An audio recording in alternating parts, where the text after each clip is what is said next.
बिस्मिल्लाहिर्रहमानिर्रहीम। अस्सलाम वालेकुम। कैसे हैं आप लोग? आप देख रहे हैं ई कॉमर्स बाय डेवलपर्स। मैं हूं आपका ट्यूटर शाहजेब अशफाक।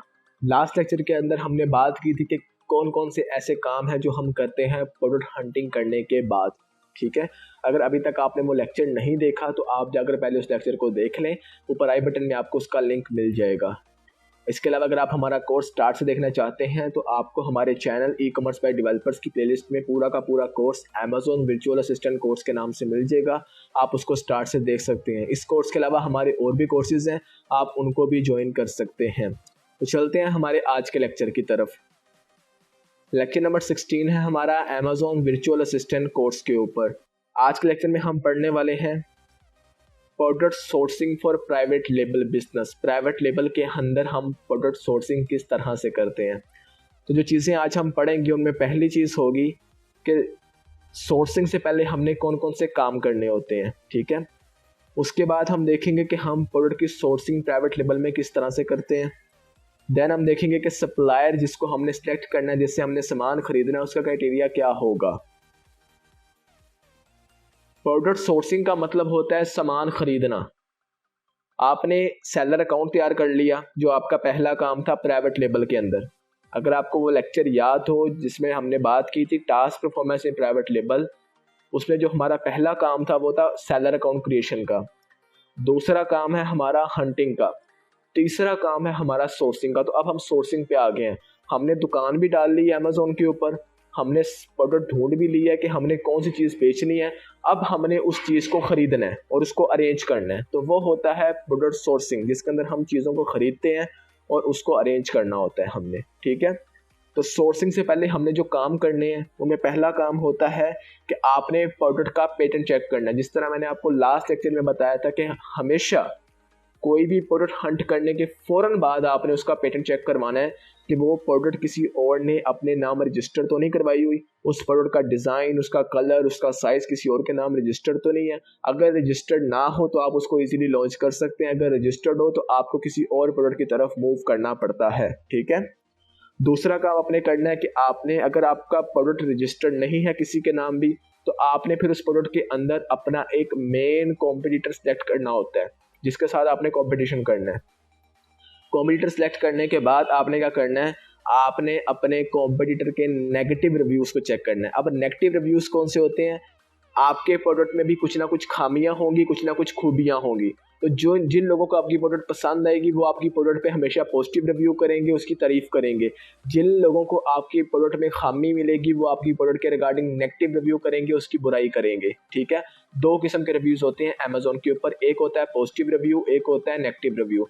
तो जिस बंदे को आप अपना मेन कॉम्पिटिटर चूज कर रहे हैं, आपने उस बंदे के पॉजिटिव रिव्यूज़ को भी पढ़ना है और सबसे ज़्यादा फोकस करना है आपने उस बंदे के नेगेटिव रिव्यूज़ के ऊपर, ताकि आपको पता लगे कि आपका जो मेन कॉम्पिटिटर है उसकी प्रोडक्ट के अंदर क्या क्या चीज़ों की खामी है, कौन कौन सी ऐसी चीज़ें हैं जो उसके कस्टमर्स को पसंद नहीं आ रही, ताकि वो सारी खामियां आप अपने प्रोडक्ट में से दूर कर सकें, आपके प्रोडक्ट में वो सारी खामियां ना हो। ठीक है, और आपको कोई प्रॉब्लम ना आए उसको लॉन्च करते हुए। चौथा काम हमने करना होता है कि हमने एक ऐसा सप्लायर ढूंढना होता है। अली बाबा को मेनली हम यूज़ करते हैं प्रोडक्ट सोर्सिंग में। तो हमने एक ऐसा सप्लायर ढूंढना होता है जो हमारे सारे क्राइटेरिया को पूरा भी करता हो। ठीक है, जो मैं क्राइटेरिया आगे आपको नेक्स्ट बताऊंगा उस क्राइटेरिया को पूरा करता हो सप्लायर। उसके अलावा वो हमें अश्योरिटी दे कि जो प्रोडक्ट वो हमें सप्लाई करेगा उसमें वो सारी खामियां नहीं होंगी जो हमारे मेन कॉम्पिटिटर के प्रोडक्ट में आ रही हैं। ठीक है, अब मैं आपको बताता हूँ कि हमने सप्लायर किस तरह से ढूंढना होता है प्राइवेट लेबल बिजनेस में। प्राइवेट लेबल बिजनेस के अंदर हम सप्लायर मेनली ढूंढते हैं अली बाबा को यूज़ करके। अली बाबा एक वेबसाइट है जिसको हम यूज़ करते हैं प्रोडक्ट सोर्सिंग में, और ये दुनिया की सबसे बड़ी सोर्सिंग के लिए वेबसाइट है। यहाँ पर दुनिया का हर प्रोडक्ट मैन्युफैक्चर होकर सेल हो रहा होता है, क्योंकि दुनिया का हर सप्लायर जो प्रोडक्ट की मैन्युफैक्चरिंग कर रहा होता है वो अली बाबा के ऊपर मौजूद है और वो अपने प्रोडक्ट को वहाँ पे सेल कर रहा है।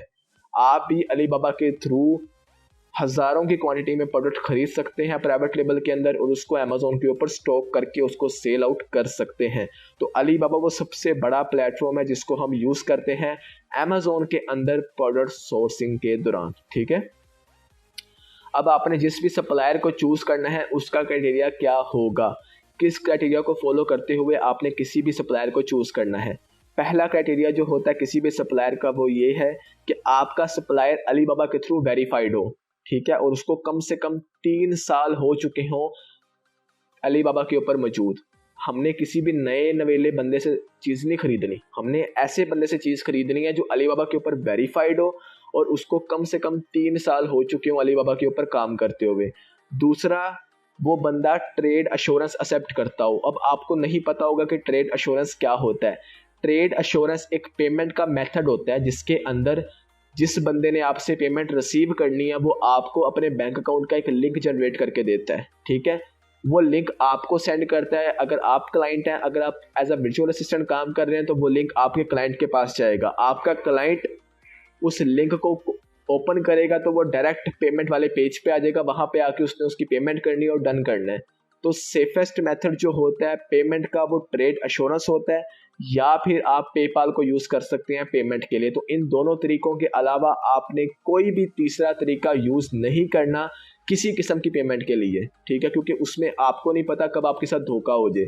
ट्रेड अश्योरेंस पे आपके पास भी प्रूफ रहता है, उस बंदे के पास भी प्रूफ रहता है, तो वो ना तो वो बंदा आपके साथ धोखा कर सकता है ना आप उस बंदे के साथ धोखा कर सकते हैं, क्योंकि दोनों के पास प्रूफ होता है, सही है। तो आपने ऐसे बंदे से हमेशा प्रोडक्ट बाय करनी है जो ट्रेड अश्योरेंस एक्सेप्ट करता हो।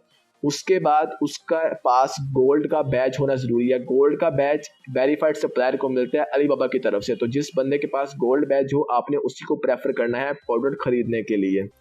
देन उस बंदे के पास कम से कम 3 जेम्स होने चाहिए। जैसे जैसे सेलर्स अलीबाबा के ऊपर पुराने होते हैं उनकी परफॉर्मेंस बेस पे अलीबाबा की तरफ से उन्हें जेम्स मिलना स्टार्ट हो जाते हैं। तो जिस सेलर के पास 3 जेम्स हो आपने उसी को प्रेफर करना है। अगर 3 से ज़्यादा हो तो और भी अच्छा होगा। देन फिर आपने देखना है कि उसका रिस्पॉन्स रेट, मतलब अगर वो 85% से ज़्यादा होना चाहिए, मतलब 85% से ज़्यादा लोगों को वो रिस्पॉन्स करता हो और उनको जल्दी से जल्दी रिप्लाई करता हो, ठीक है। उसका ऑर्डर कंप्लीटिंग रेट भी अच्छा होना चाहिए। हर चीज़ में मतलब वो बंदा बेहतरीन होना चाहिए, किसी भी तरह से उसमें कोई खामी ना हो। हमने हर चीज़ पूरी तरह से तहकीक करने के बाद हमने किसी बंदे से प्रोडक्ट खरीदनी है, क्योंकि भाई ये लाखों का सामान होता है, ये बिल्कुल हम इसको इग्नोर नहीं कर सकते। उसके बाद होता है कि वो बंदा आपकी तमाम तर टर्म्स और कंडीशंस के ऊपर एग्री करना चाहिए, ठीक है। जो क्राइटेरिया आप उस बंदे को बताएंगे प्रोडक्ट का, जो खामियां आप उसको बताएंगे, जो खूबियां आप उसको बताएंगे, उसको वो बंदा फॉलो करे। अगर उसको वो नहीं फॉलो कर रहा उसको दफ़ा कराओ, आप एक नए सप्लायर को ढूंढ लो। सप्लायर वाधू पड़े हुए अलीबाबा के ऊपर, टेंशन लेने की ज़रूरत नहीं है। आपने सिर्फ और सिर्फ जो है ना बंदे ढूंढने हैं और आपने अपनी सारी कंडीशन उससे बतानी है कि मेरे प्रोडक्ट में ये चीज़ें मौजूद होनी चाहिए, ये चीज़ें मौजूद ना हो। और अगर वो एग्री करता है एक अच्छी अमाउंट के अंदर तब आपने उसे प्रोडक्ट खरीदनी है, वरना उसको दफ़ा कराओ, किसी और की तरफ मूव कर जाओ, ठीक है। कोई टेंशन नहीं है। सप्लायर एक नहीं है, हज़ारों सप्लायर आपकी प्रोडक्ट के लिए, तो टेंशन लेने की ज़रूरत नहीं होती कि सप्लायर आपकी बात नहीं मान रहा, नहीं मानता, किसी और सप्लायर के साथ चले जाओ। तो इस तरीके कार से आपने किसी भी सप्लायर से बात करनी है। उसका क्राइटेरिया क्या होता है वो मैंने आपको बताया। इंशाल्लाह आने वाली वीडियोस में मैं आपको सप्लायर से बात करने का तरीक़ेकार भी बताऊंगा कि किस तरह से हमने उसे मैसेजेस पे बात करनी है।